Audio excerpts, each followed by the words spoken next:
Pertubuhan Keselamatan Sosial Perkeso Pahang menerima sebanyak 1,041 tuntutan kes membabitkan jangkitan COVID-19 di tempat kerja sehingga akhir September lalu.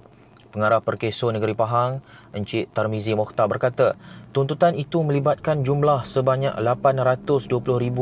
RM820,603.75 dan semuanya telah dijelaskan kepada pekerja yang terbabit dengan jangkitan tersebut.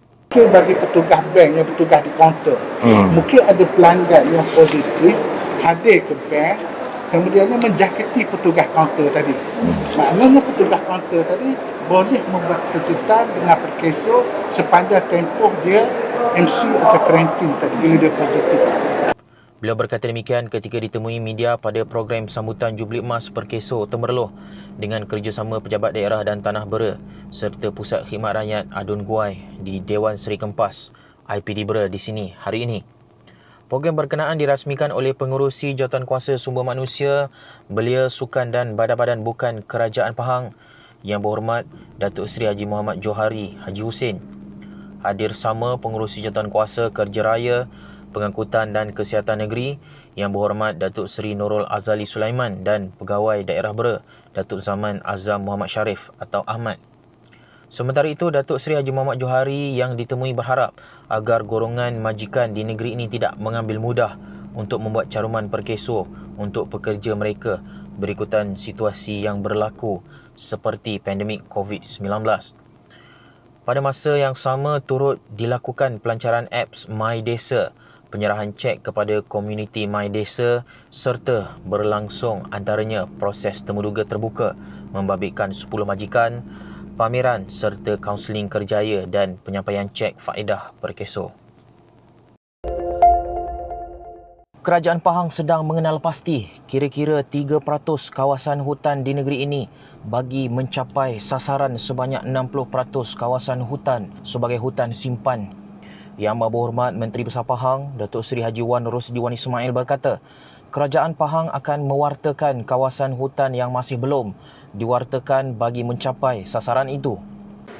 Kita akan cari pengarah hutan sedang kena pasti. Ada hutan simpan yang masih belum diwartakan, kita akan wartakan. Ada kawasan tapi masih belum ada perangkat pembincangan lagi.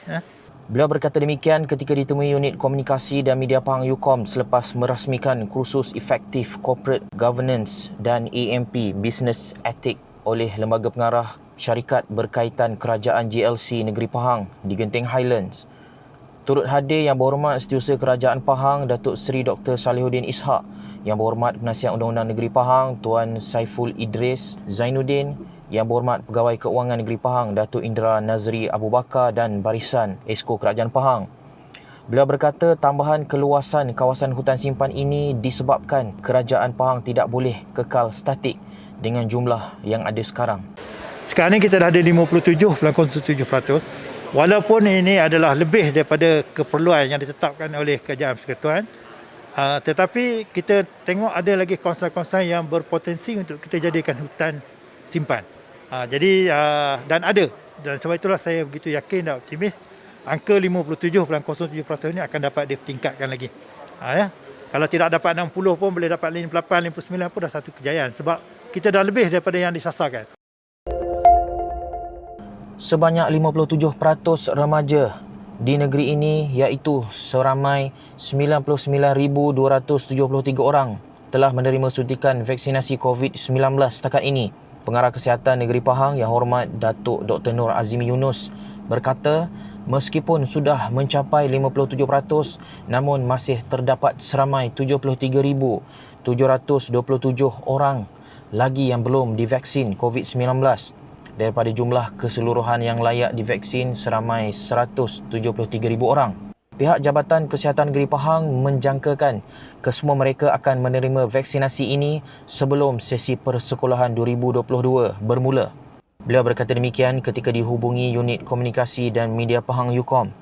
Menurutnya, sehingga kini perlaksanaan program imunisasi COVID-19 kebangsaan PIK remaja di Pahang berjalan dengan sangat baik dan mendapat kerjasama sepenuhnya daripada pihak Jabatan Pendidikan Negeri Pahang serta ibu bapa pelajar. Walau bagaimanapun, JPNP kini berusaha menjejaki remaja yang tidak berdaftar, pelajar, gelandangan, pelarian, keciciran sekolah dan lain-lain bagi memastikan mereka juga menerima vaksinasi.